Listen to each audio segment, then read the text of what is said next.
hearts have hardened and truth is forgotten, how can we find our way back? After the tragedy of Karbala, Imam Sajjad, peace be upon him, faced a broken society, one that had lost its connection to Allah. But he changed the course of history in a way no one expected. How did he do it? The core problem of the Islamic world as the deviation of many Muslims, both Shia and Sunni, from the correct path and their failure to adhere to the Prophet's directive in the Hadith of Sagalain. Hadith of Sagalain says, إِنِّي تَارِكْ فِيكْمُ الثَّقَلَيْنِ مَا إِن تَمَسَّكْتُمْ بِهِمَا لَن تَضِلُّوا كِتَابَ اللَّهِ وَعِتْرَةِ أَهْلَ بَيْتِي وَإِنَّهُمَا لَن يَفْتَرِقَا حَتَّى يَرِدَ عَلَيَ الْحَوْضِ, which means, indeed, I am leaving behind among you two weighty things, the book of Allah and my progeny, my Ahl al-Bayt. So long as you hold fast to them, you will never go astray after me. And indeed, they will never separate until they return to me at the pond in Judgment Day. Imamate is something that people must seek in order to establish a government. The people themselves must desire the government of the Imam of the time, as it cannot be imposed against their will. And know that whether you accept your Imam of the time or not, he is the intermediary of divine grace. Imamate is like the sun. It shines upon everyone. Sometimes the sun hides behind the clouds. You don't see the sun, but you know it's day. The occultation of Imam Mahdi, may God hasten his reappearance, is likened to the sun behind the clouds. The relationship between man and God is like the connection of two wires, one wire from the sky and one wire that people bring towards the sky. If these two wires connect, this connection is correct. That when it reaches a point where an Imam has been in solitary confinement for 14 years, we must see what has happened to the Imamate and the connection from the people to God.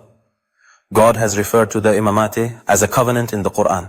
Therefore in Surah Al-Baqarah verse 124, it is stated, وَإِذِ ابْتَلَى إِبْرَاهِيمَ رَبُّهُ بِكَلِمَاتٍ فَأَتَمَّهُنَّ قَالَ إِنِّي جَاعِلُكَ لِلنَّاسِ إِمَامًا قَالَ وَمِن ذُرِّيَّتِي قَالَ لَا يَنَالُ عَهْدِي الظَّالِمِينَ, which means, and when Abraham was tried by his Lord with commands, and he fulfilled them, Allah said, indeed, I will make you a leader for the people.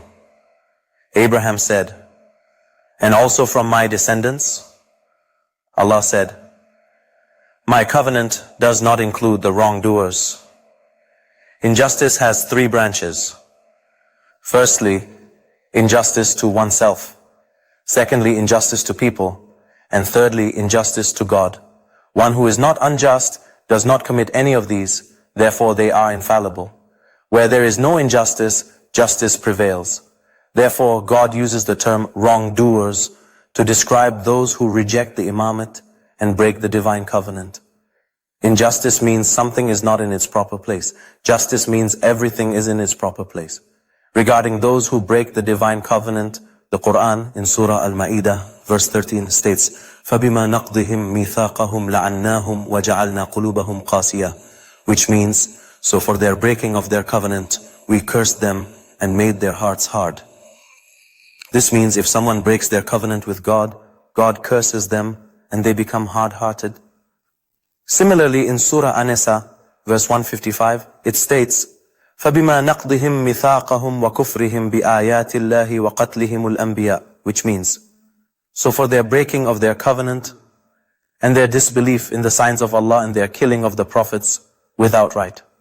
Pay attention. Regarding Islam, the path of textual alteration has been closed. The alteration has been shifted to the interpretations of the Qur'an.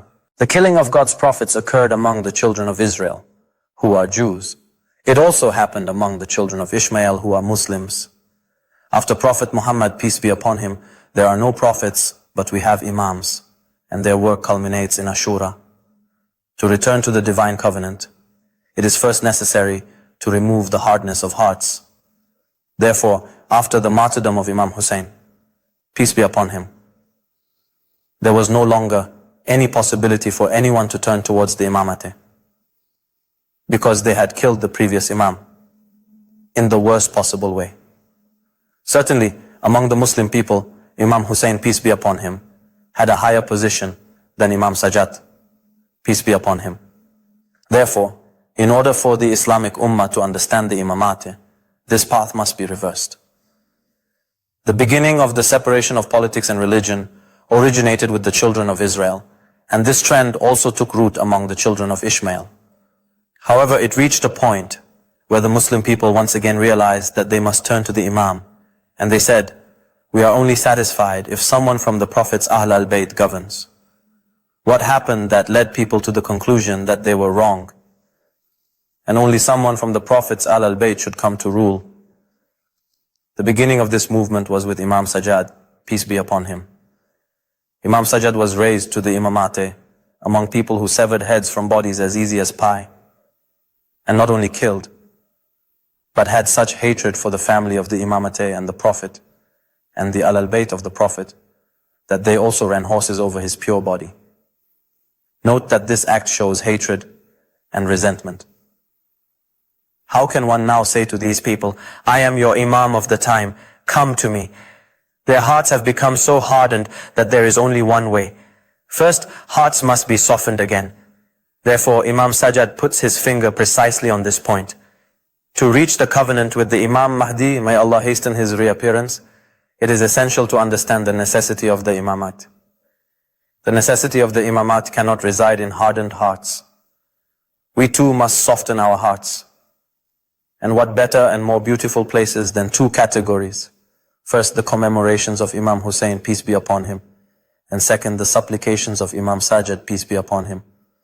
The story of our coming to Hayat is that you come to shed tears for Hussein and declare your disavowal of all those who, in any way, had a hand in his martyrdom.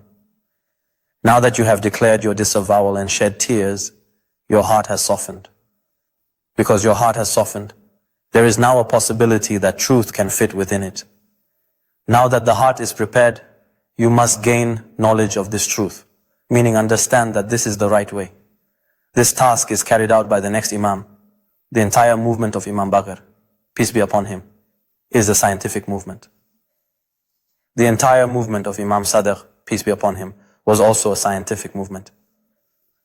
When knowledge of the Imamat is acquired, the enemy understands that the situation is deteriorating. There is a possibility that people will say that the Imams are the most knowledgeable of all, and the government should also be in their hands. Therefore, the Imam after Imam Sadr, namely Imam Kazim, peace be upon him, had to go to prison for 14 years to be out of the public eye, to save his children from being massacred. In the path of the Imamate, after the tragedy of Karbala, Imam Sajjad, peace be upon him, had to establish the tradition of tears, something that the Shia have and no one else does. There are 3 drops that preserve the ideology of Shia. Firstly, ink for scientific defense. Secondly, blood for defense and jihad. These are also found in some other ideologies. They wrote books, and other religions have also had wars. But Islam has a 3rd dimension that others do not have, which is tears. And this is the beginning, because without tears, one cannot even reach the drop of ink.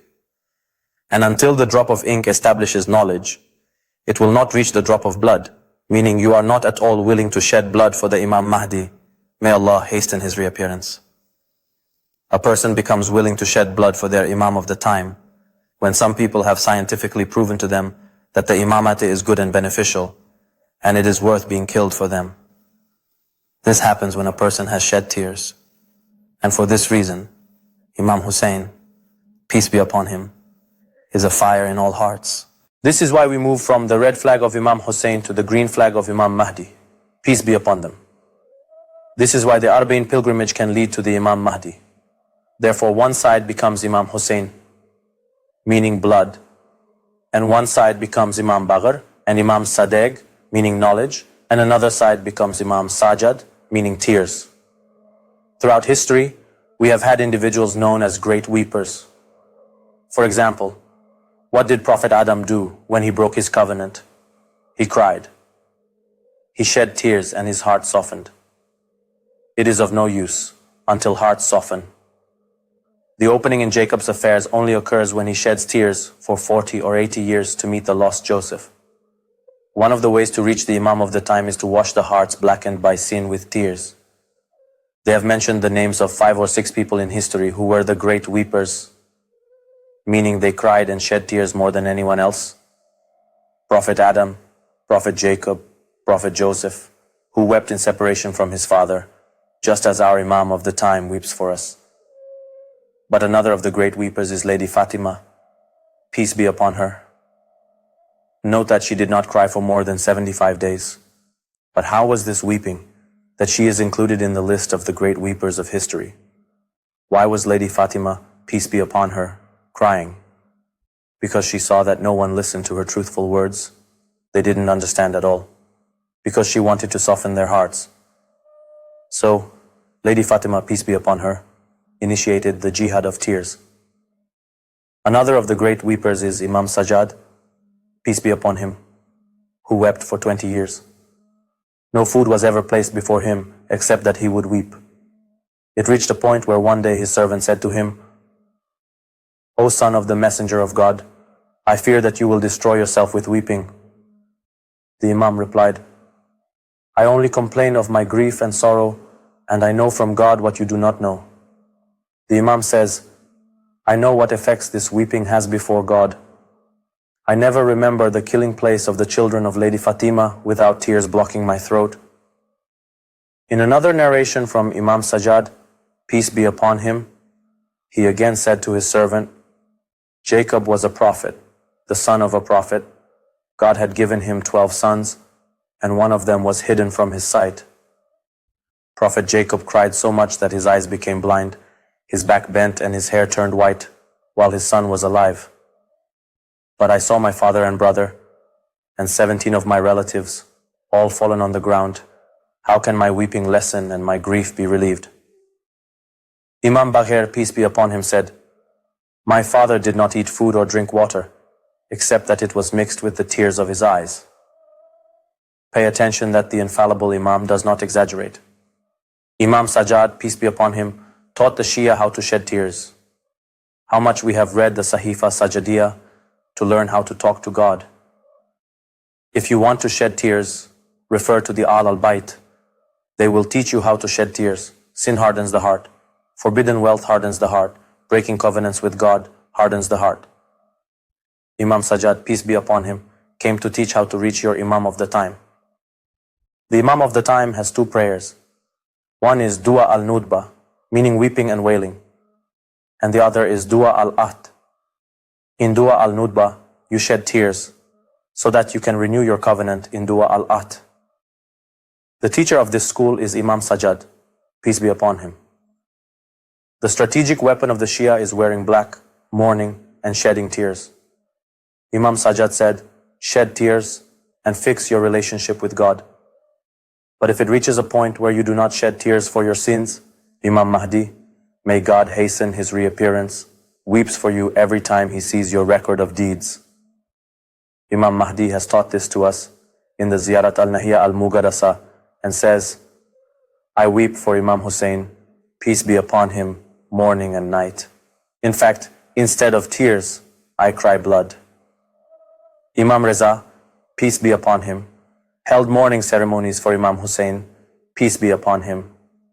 People shed tears for Imam Hussein, but unfortunately, they did not reach the covenant from those tears. They did not understand that Imam Hussein was the Imam of his time, and their Imam of the time was Imam Reza. The same story exists today. We begin with tears. When our hearts soften, we turn to acquiring knowledge. We make a covenant to shed blood for the Imam of the time, Imam Mahdi.